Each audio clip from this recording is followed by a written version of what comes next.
قائد اعظم نے تو یہ کہا کہ ہمیں دو حقوق اور ایک آئینی عدالت قائم کرو. اس تاریکی کے دور میں ہمارے پاس تو اب ایک عدالت موجود تھی جو پچھلے 30-40 سال میں توانا تر ہوئی تھی. کل تو آپ نے اس عدالت کو ختم کیا ہے. جب چارٹر آف ڈیموکریسی ہوا میری نظر میں غلط تھا وہ تب بھی. دیکھیں یہ کوئی ایک آئینی واقعہ نہیں تھا. یہ تو دو سیاسی جماعتیں ایک ہوٹل میں بیٹھی ایک کاغذ پہ دستخط کیا انہوں نے.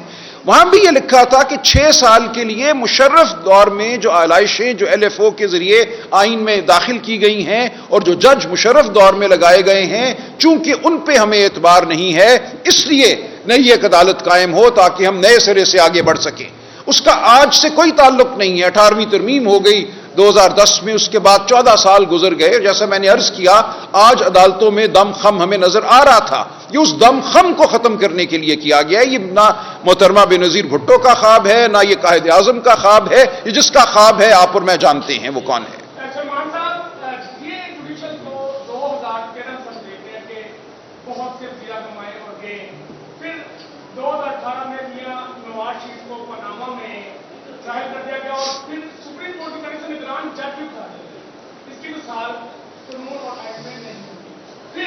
ہوتا یہ ہے کہ آپ کو جسٹس بائیجانی پوچھا ان کو جسٹس سجاد الحسن خاتون صاحب نہیں پوچھا تو پھر نئی ترمیم آ گئی. اب مجھے یہ بتائیں کہ ملک کو چلانے کے لیے کیا چیزیں ایسی ہونی چاہیے. آپ کو بھی بل بیٹھا جیسا کہ رات کو کنٹرول مانے کا پھر آپ کو پارٹی چیئرمین نے ان کی تعریف کی انہوں نے کہا کہ ہمیں تو کچھ پتہ بڑا اچھا لگ رہا تھا. وہ کہہ رہے تھے کہ ان کے ساتھ ہماری بڑی اچھی بات چیت ہوئی. تو آپ بھی سمجھتے کہ ملک کو آگے چلانے کے لیے کچھ بہتر راستے میں ہونے چاہیے. دیکھیں یہ تو بہتری نہیں نہ ہوئی. جو آپ نے بات کی کہ ایک سپریم کورٹ نے نگران جج مقرر کر دیا اور ہم جانتے ہیں کیا ہوا واٹس ایپ پہ ہوا. یہ سب کچھ تو یہ تھا کہ اس وقت ان کو پس پردہ یہ کارروائیاں کرنی پڑتی تھیں مقتدرہ کو. اب تو آپ نے مقتدرہ کو براہ راست حق دے دیا کہ وہ اپنی مرضی کے جج لگائے.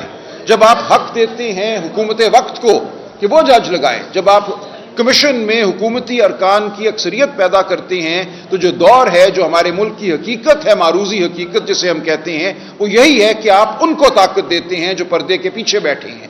اس وقت جو ایک بری روش تھی اب آپ نے اس روش کو آئینی تحفظ دے دیا ہے.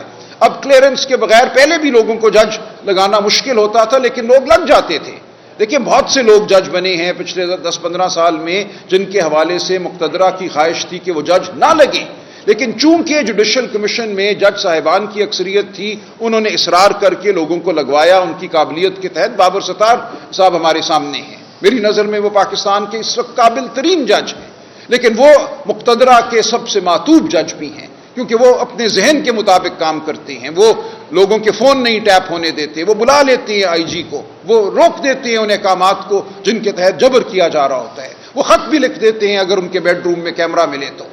ایسے ہی لوگوں کو نکالنا مقصد تھا اور یہ مقصد اب حاصل ہوگا. سر جی یہ بتائیے گا کہ جو نئے چیف جسٹس آنے والے ہیں اس حوالے سے پی ٹی اے کا کیا بیانیہ ہے کہ آپ انہیں تسلیم کریں گے. دوسرا بچہ صاحب آپ سے بھی یہ سوال ہے کہ سڑکوں پہ آنے کا مجھے آپ کی باتوں سے یہ لگ رہا ہے کہ پی ٹی اے دوبارہ سڑکوں پہ ہے تو آپ کے حوالے سے دوبارہ سڑکوں پہ آنے لگے آپ؟ نہیں مجھے ہی جواب دینے دیں. دیکھیں سڑکوں پہ پی ٹی آئی اکیلی نہیں آئے گی, سڑکوں پہ آپ بھی آئیں گے. دیکھیں ایسا نہیں ہوگا کہ یہ کوئی پی ٹی آئی کا معاملہ ہے. سڑکوں پہ آپ دیکھیں گے پورا پاکستان آئے گا. اس کے لیے ایک لائحہ عمل ہوگا. ہم ہر ایک سے بات کریں گے. ہم پاکستان کے طول و عرض میں گفتگو کر رہے ہیں لوگوں کے ساتھ. ہماری جو لوگوں کی تشویش ہے وہ ہماری تشویش ہے. یہ پی ٹی آئی کا ہرگز معاملہ نہیں ہے. تو ہم پورے پاکستان کو ساتھ لے کر چلیں گے. دیکھیں ایک منٹ ایمن کا جو سوال ہے جی دیکھیں چیف جسٹس تو جو ہوگا وہ ہوگا نا. میں نے آپ کو بتا دیا کہ جو سپریم کورٹ کا چیف جسٹس ہوگا وہ بیچارہ بے وقت ہوگا. ساری طاقت تو کانسٹیٹیوشنل بینچ کا جو صدر ہوگا اس کے ہاتھ میں ہوگی. تو جو بھی لگ جائے چیف جسٹس کوئی فرق نہیں پڑتا. وہ بغیر طاقت کے بغیر کسی استحقاق کے ایک نمائشی قسم کا جج ہوگا. ٹھیک ہے وہ دیوانی فوجداری مقدمات تو کرے گا لیکن جو آئینی مقدمات ہیں اس حوالے سے اس کے پاس کوئی طاقت نہیں ہوگی. پہلے یہ پھر ہاں بولیے. آپ کے لوگ جو ہیں 5 لوگ قومی اسمبلی میں انہوں نے حمایت کی ہے, ان کا کیا آگے سے اس کا فیوچر کیا ہوگا؟ پارٹی کے والے سے آپ جنرل سیکرٹری ہیں, دوسرا یہ فرمائیں کہ مولانا فضل الرحمان کا جو کردار تھا وہ کیسا دیکھتے ہیں؟ جی اوکے. دیکھیں جن لوگوں نے پارٹی سے غداری کی ہے ان کا وہی مستقبل ہوگا جو ایک غدار کا ہونا چاہیے. ظاہر ہے ہم ان کو اسمبلی سے بھی ہٹائیں گے اور پارٹی سے بھی خارج کریں گے. جہاں تک تعلق ہے مولانا فضل الرحمان کے کردار کا، دیکھیں میں عرض کر دوں، میں اس عمل میں مولانا سے ملا 4-5 دفعہ.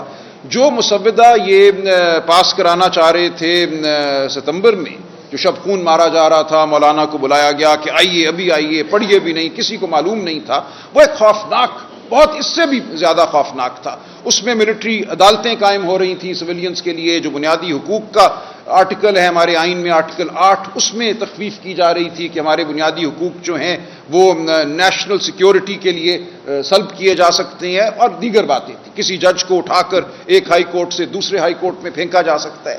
تو وہ کچھ تو نہیں ہوا، اور وہ اس لیے نہیں ہوا کہ مولانا نے ایک سٹینڈ لیا، اور اس حد تک ہم مولانا کی تعریف کرتے ہیں کہ اس دن انہوں نے جو ایک بالکل تباہی ہو رہی تھی اس کو روکا.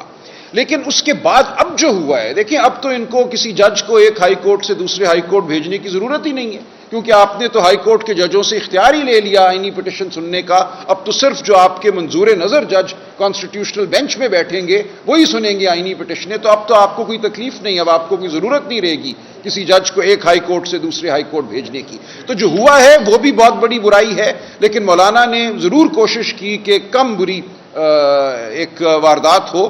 اس میں کسی حد تک وہ کامیاب ہوئے. ہم نے بھی کوشش کی کہ وہ اس حد تک کامیاب ہوں، جو کچھ وہ بچا سکتے ہیں آئین کا وہ بچ جائے.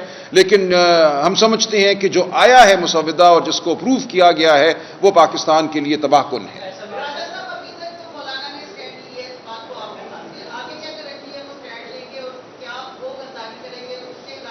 یہ دیکھیں مولانا جو ہیں وہ کوئی ہمیں تو جواب دے نہیں ہے، ان کی اپنی جماعت ہے، ان کی اپنی پارٹی ہے، وہ جو بھی کریں گے. اور بالکل ہمیں یہ خدشہ ہے کہ آئندہ مزید آئینی ترامیم لائی جائیں گی. کل جو ماؤتھ پیس ہیں مقتدرہ کے، انہوں نے برملا یہ ٹی وی پہ آ کے، وہ چاہے کوئی سیاستدان ہو یا کوئی اور ہو، انہوں نے تو کہہ دیا ہے کہ یہ تو صرف پہلی قسط ہے، اس کے بعد ابھی اور اقساط آنی ہیں، اور پھر دیکھیے گا کہ آئین کے ساتھ کیا ہوتا ہے. بڑے فخر سے انہوں نے کہا اس دفعہ تو ہمیں ڈگی سے نہیں نکالنے پڑے لوگ، اگلی دفعہ ضرورت ہوئی تو ڈگی سے نکال کے بھی لائیں گے اور ہم کریں گے مزید ترامیم. تو پاکستان کے آئین پر ایک حملہ ہے. میں اس لیے کہہ رہا ہوں آپ کو انحصار مولانا پہ یا ہم پہ نہیں کرنا، اب آپ کو انحصار اپنے آپ پہ کرنا ہے. دیکھیں پاکستان کی تاریخ گواہ ہے، پاکستان کو بچانے والے، پاکستان کے آئین کو بچانے والے، پاکستان کی شرافت کو بچانے والے عام لوگ ہیں. چاہے وہ 1968 کی تحریک ہو ایوب خان کے خلاف، 1969 کی، چاہے اس کے بعد کی لائرز موومنٹ ہو. اس میں سیاسی جماعتیں نہیں تھیں صرف، اس میں پورا معاشرہ باہر نکلا تھا. تب ہم نے پاکستان کو بچایا، معاشرے کو پھر باہر نکلنا ہوگا.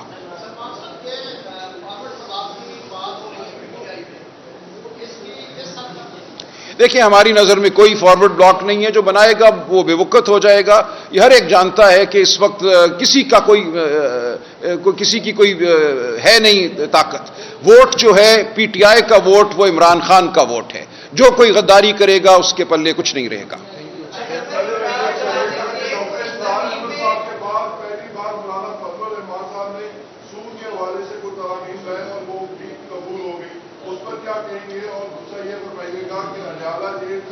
سیاسی قیدیوں میں دیگر قیدیوں کے لیے اسلامی پابندی عائد کر دی گئی ہے، اس پر کیا کہیں؟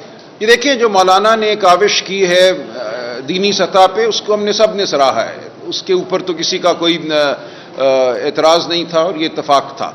جہاں تک قیدیوں کا معاملہ ہے اڈیالہ جیل میں، یہ انتہائی افسوسناک صورتحال ہے.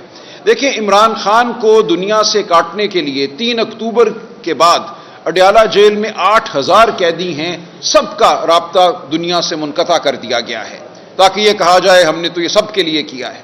مقصد صرف یہ تھا کہ عمران خان کو دنیا سے علیحدہ کیا جائے. میں ملا ہوں خان صاحب سے پرسوں اور ہمیں خصوصی اجازت دی گئی. جب ہم خان صاحب سے ملے اڈیالہ جیل میں تو انہوں نے یہ بتایا کہ 3 اکتوبر کے بعد 5 دن ان کے کمرے کی، ان کے سیل کی جو 8 فٹ بائی 10 فٹ ہے یا 8 فٹ بائی 8 فٹ ہے، اس کی بجلی کاٹ دی گئی. یعنی کہ 5 سوا 5 بجے کے بعد ہر روز وہ مکمل تاریکی میں تھے.